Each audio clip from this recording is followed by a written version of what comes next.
कैसा ये इश्क है।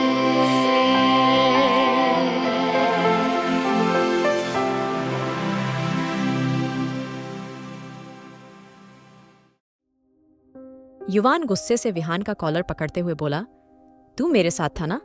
बता ये सब कैसे हुआ? तूने कुछ करा है ना? युवान की बात पे विहान जल्दी से बोली, भाई कैसी बातें कर रहा है?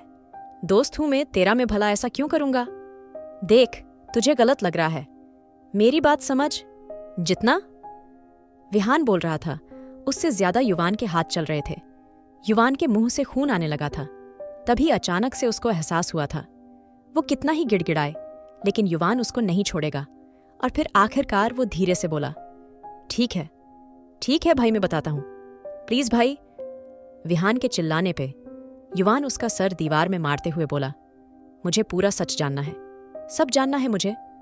विहान जानता था वो इस वक्त किसी की नहीं सुनेगा, इसलिए उसने जो भी हुआ था सब बता दिया था।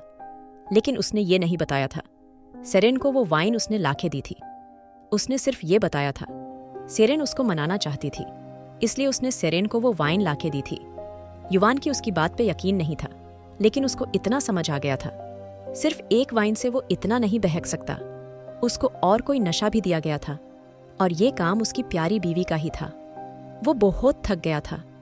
भले ही वो कैसा भी था, लेकिन उसके माँ बाप जानते थे उनका बेटा कभी किसी के साथ जबरदस्ती नहीं कर सकता, उनका बेटा कभी किसी का दिल नहीं दुखा सकता।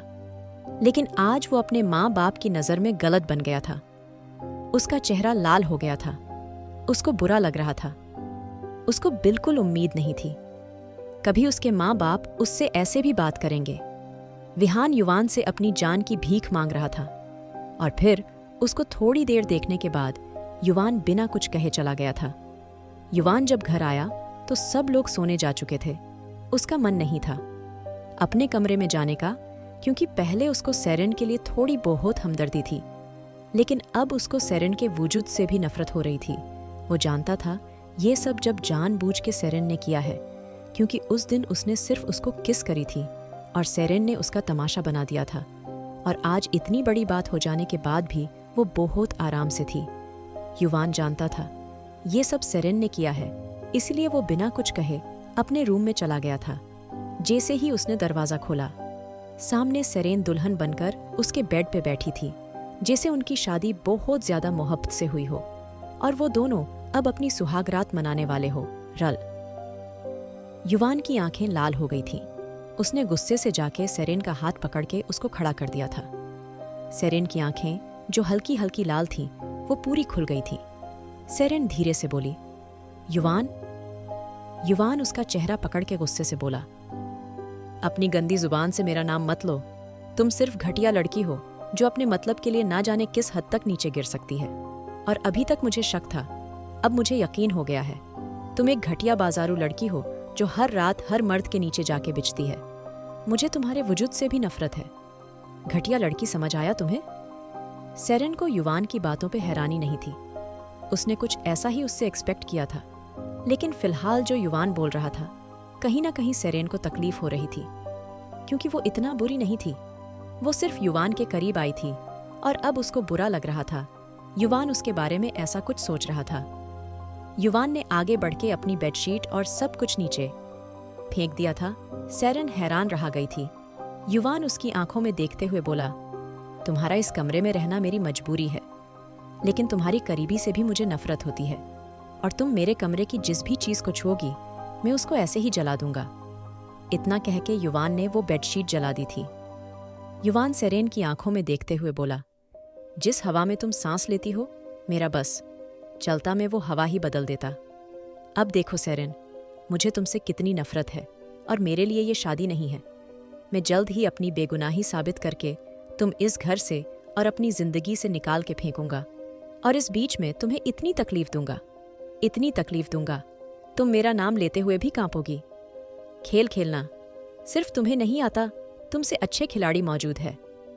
इतना कह के युवान ने दूसरी बेडशीट बिछा ली थी और खुद जाके लाइट ऑफ करके सो गया था। सेरेन अपनी किस्मत पे खड़ी हुई रो रही थी। उसने इतना ज्यादा नहीं सोचा था, लेकिन युवान ने उसको उसकी औकात याद दिला दी थी। सेरेन ने बिना कुछ कहे नीचे बिस्तर डाल लिया था।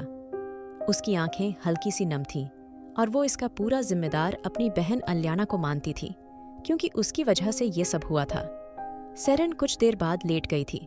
उसको नीचे नींद तो नहीं आने वाली थी, लेकिन अब उसके पास कुछ नहीं बचा था। वो मजबूर थी। ये जिंदगी उसने चुनी थी तो जीनी भी उसको ही थी। यही सोच के उसने आंखें बंद कर ली थीं। दूसरी तरफ ग्रीस में अलियाना एकदम तैयार थी। उसने खुद को फिर से देखा था और बेड पे बैठ गई थी।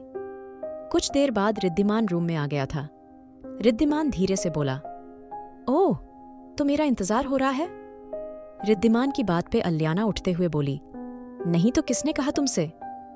अलियाना की बात सुन के रिद्धिमान उसके चेहरे को देखते हुए बोला, मुझे किसी से ये बात पूछने की जरूरत नहीं है। तुम्हारा चेहरा मुझे सब बता देता है। रिद्धिमान की बात पे अलियाना धीरे से बोली, मुझे लगता है तुम कुछ ज्यादा सोचने लगे हो। रिद्धिमान ओब्रोय। उसकी बात सुन के रिद्धिमान उसके बालों को सही करते हुए बोला, तुमसे ही सीखा है। इतना कह के रिद्धिमान उसको देखते हुए बोला, खूबसूरत लग रही हो। रिद्धिमान के अचानक से तारीफ करने पे अलियाना की पलकें नीचे झुक गई थी। वो इधर उधर देखते हुए बोली, तुम भी अच्छे लग रहे हो। अलियाना इतना कह के आगे बढ़ी थी। जब रिद्धिमान उसको घुमाते हुए उसके कांधे पे अपना सर रखते हुए बोला, तो इसका मतलब है अलियाना राठौर मेरी आंखों में देख के मेरी तारीफ भी नहीं कर सकती? रिद्धिमान की बात सुन के अलियाना धीरे से बोली, तुम्हारी आंखों में देख के ही तुम्हारी तारीफ करी है मैंने। उसकी बात पे रिद्धिमान उसका चेहरा अपनी तरफ करते हुए बोला, ठीक है, फिर से बोलो, सुन रहा हूं मैं। रिद्धिमान की बात पे अलियाना उसकी आंखों में देखते हुए बोली, तुम अच्छे लग रहे हो। इतना कह के उसने फिर से नजरें झुका ली थी। तभी रिद्धिमान उसके चेहरे को अपनी उंगली से ऊपर करते हुए बोला, तुम बहुत खूबसूरत लग रही हो। इतना कह के उसने अलियाना के होंठों को हल्का सा छुआ था और फिर से उससे दूर हो गया था। रिद्धिमान धीरे से बोला, इसको बोलते हैं तारीफ। उसकी बात पे अलियाना का चेहरा लाल हो गया था। वो जल्दी से बोली, चलें? रिद्धिमान उसका हाथ पकड़ते हुए बोला, बिल्कुल। इतना कह के दोनों आगे बढ़ गए थे। नीचे हर चीज बहुत खूबसूरत थी। पार्टी हॉल काफी खूबसूरत लग रहा था। हर तरफ रोशनियां ही रोशनियां थीं। स्टेज पे हल्का म्यूजिक चल रहा था। चारों तरफ शोर था। अलियाना में रिद्धिमान का हाथ टाइट पकड़ लिया था। उसके चेहरे पे अभी भी मास्क था, लेकिन सब लोग जानते थे ये अलियाना राठौर ही थी। अलियाना धीरे से बोली, मैंने कहा था ना, तुमसे मुझे इस पार्टी में नहीं आना। तुम हर बार जबरदस्ती करती हो रिद्धिमान। अलियाना की बात सुन के रिद्धिमान उसका हाथ पकड़ के उसके साथ चलते हुए बोला, कोई बात नहीं, तुम जब ऐसी पार्टीज अटेंड करोगी तभी तुझे इन सब की आदत होगी।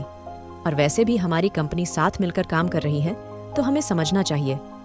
रिद्धिमान की बात पे अलियाना धीरे से बोली, हाँ मैं समझ रही हूं, लेकिन अलियाना कुछ कहना चाहती थी, लेकिन रिद्धिमान ने उसको कुछ बोलने नहीं दिया था। और तभी रिद्धिमान सामने देखते हुए बोला, मिस्टर बिरला कैसे हैं आप? मिस्टर बिरला दोनों को देखते हुए बोला, ओह, हमारी पार्टी के सबसे स्पेशल लोग आ गए हैं। Welcome welcome mister Oberoi and miss Rathore. आप दोनों आज कल साथ नजर आ रहे हैं। बिरला की बात पे रिद्धिमान धीरे से बोला, और आप भी बहुत बोलते हुए नजर आते हैं। सब ठीक है ना? रिद्धिमान की आवाज पे जैसे बिरला इधर उधर देखने लगा था। रिद्धिमान सबके सामने ऐसा ही था। गुस्सैल रिद्धिमान और अलियाना के सामने वो बहुत अलग सा था। मिस्टर बिरला धीरे से बोले, लगता है मुझे कोई बुला रहा है, आप दोनों एंजॉय करिए, मैं आता हूं। इतना कह के वो चला गया था। और तभी रिद्धिमान को किसी लड़के ने आवाज दी थी। आखिर कौन है वो लड़की जिसने रिद्धिमान को आवाज दी है? आखिर क्या करेगा अब रिद्धिमान? क्या होगा इस पार्टी में? जानने के लिए सुनिए the mafia boss, unwanted wife. और अगर आपको एपिसोड पसंद आया तो लाइक, शेयर और सब्सक्राइब करना न भूलें।